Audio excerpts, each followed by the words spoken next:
this lady, very nice, and I'm excited to see him. And well.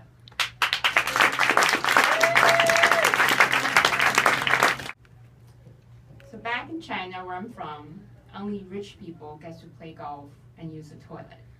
The rest of us have to squat over a hole in the ground. So when I came to Boston, I went and sampled all the finest establishments in town. Legal Seafoods, Faneuil Hall, Four Seasons Hotel. Turns out you don't have to buy anything to use their shitters. So when my parents, my brother, and I moved into our own rental apartment, we were thrilled to see we get our very own toilet. So immediately we invited over all our friends and threw a toilet warming party. The apartment smelled for days. And so then I went to play golf. When I got there, they signed me an opponent named Caddy.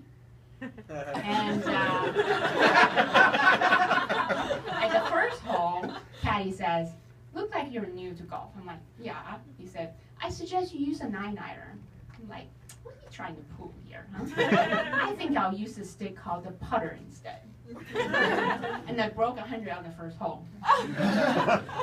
And Caddy was so intimidated by the end of that, he didn't play a single shot the whole game. He just watched me play. But at the end, he asked me for tip, which I learned is just another word for money. I'm like, I was the one that won. So the other thing I learned that day in golf is this idea of the gimme. So apparently, once you get the ball pretty close to the hole, you don't actually have to hit it in. The other opponent's supposed to be very gentlemanly and just say, "Oh, that's a gimme." I'm like, what a great shortcut. So ever since then, I stopped doing the last problem on the test. And I would stop at mile 25.5 on the marathon. And just the other day, I was on a date with this guy named Joe. And things were getting kind of hot and heavy.